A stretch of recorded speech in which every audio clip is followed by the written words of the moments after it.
American Idol fans have not been happy with the way things are going on the show. Many are looking back at the way things used to be. Simon Cowell originally made the show what it is today. Part of how he did that was providing brutally honest critiques of the performers. Since Cowell left, there is none of that happening. Now, the show is desperate to find someone like him to step in and make the show what it once was. What is being said about finding a harsher judge like Cowell? Keep reading to get the scoop. American Idol fans have been complaining that the judges are too soft on the hit singing competition. The current judges are Luke Bryan, Lionel Richie and Carrie Underwood. This is Carrie's first year as a judge and she stepped in to replace Katy Perry. When the show first began, it was a worldwide sensation. Simon Cowell was so brutally honest with contestants that it almost bordered on the edge of cruel. However, his harsh words made the show what it was back then.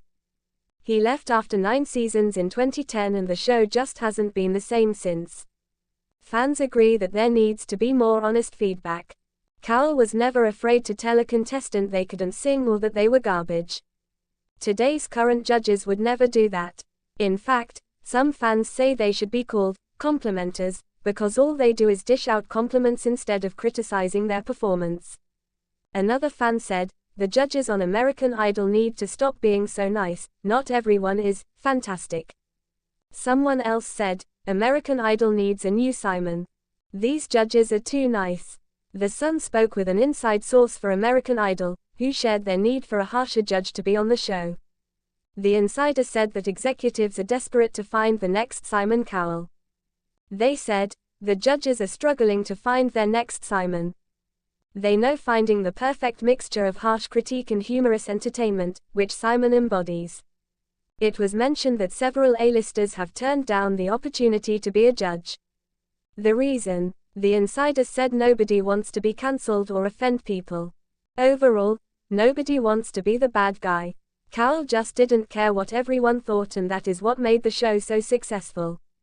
The insider went on to say, "Plus, insulting people's dreams just doesn't hit the same as it did in the aughts, so a high-profile star isn't going to sign up to be that person.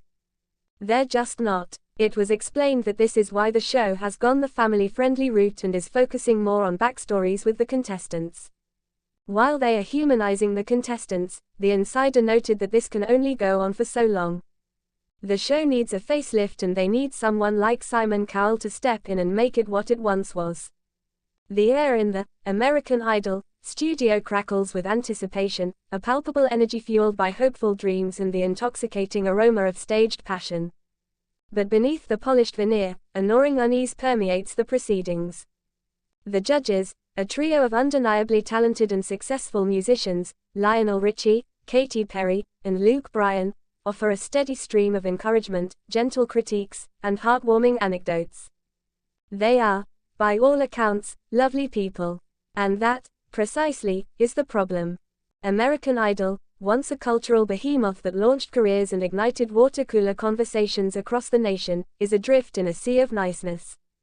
The sharp edges have been smoothed, the theatrical tension diffused, and the vital ingredient that fueled its initial, explosive success is conspicuously absent, a Simon Cowell. For those who came of age during the show's golden era, the name Simon Cowell evokes a complex mix of emotions.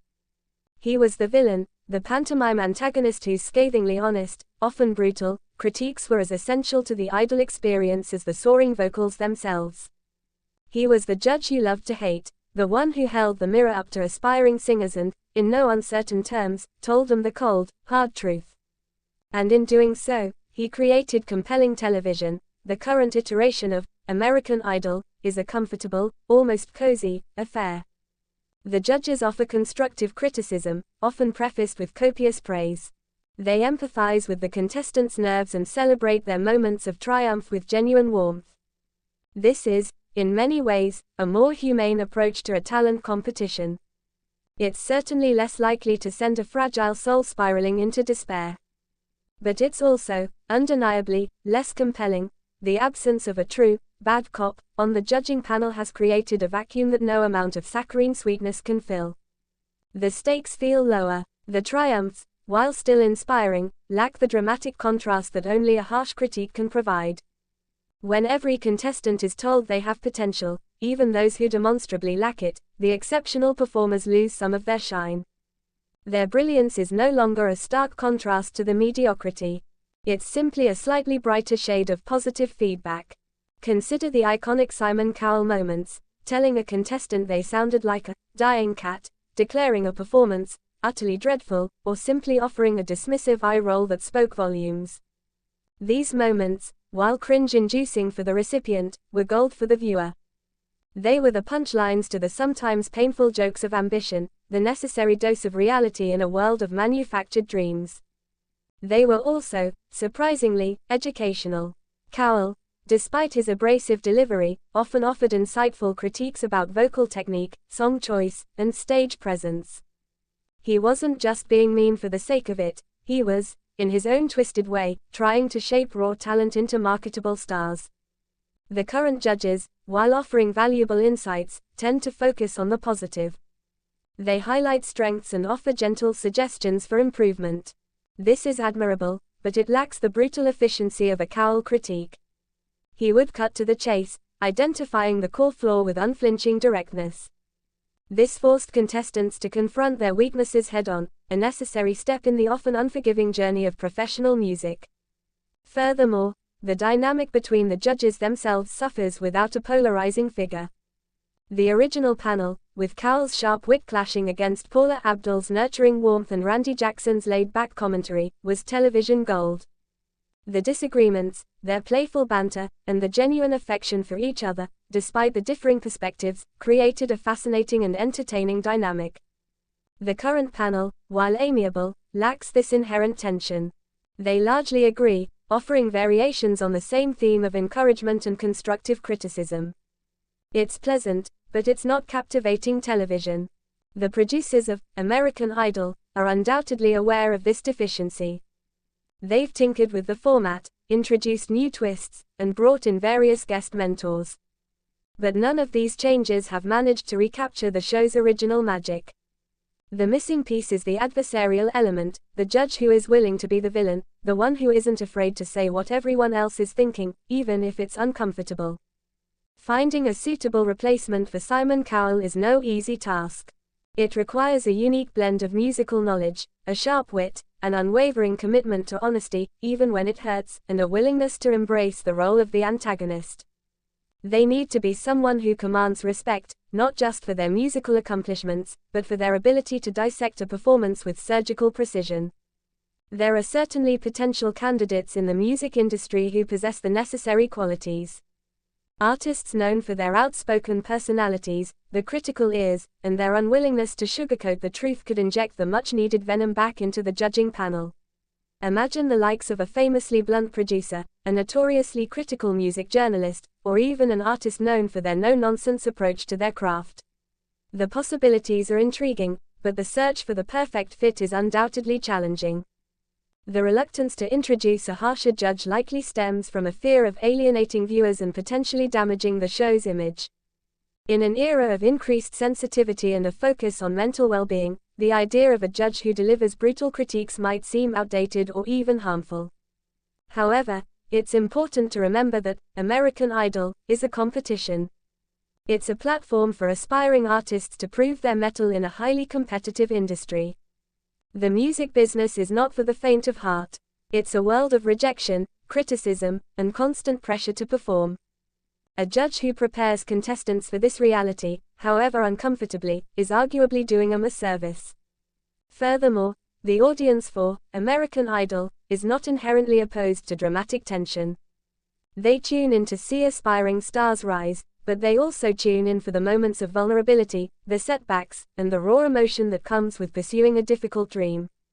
A harsh critique, delivered with insight and a touch of theatrical flair, can heighten these moments, making the eventual triumphs even more impactful. The current judges, while undoubtedly talented and well-intentioned, operate within a comfort zone that limits the show's potential for truly compelling television. They are like supportive parents, offering encouragement and gentle guidance. But American Idol needs a tough love mentor, someone who isn't afraid to push contestants beyond their comfort zones and force them to confront their limitations. The absence of a Simon Cowell figure also diminishes the impact of the golden ticket moments. When every contestant receives a standing ovation and a chorus of praise, the truly exceptional performances lose some of their luster. The contrast between the good, the bad, and the truly extraordinary is blurred.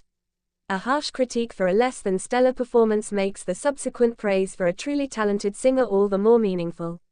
It elevates the moments of brilliance and underscores the difficulty of achieving true vocal mastery.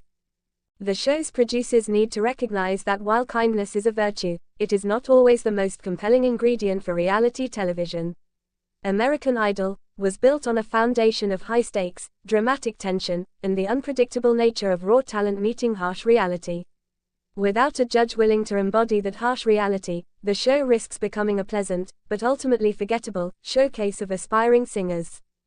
The desperate search for a harsher judge is not about a sadistic desire to see contestants suffer.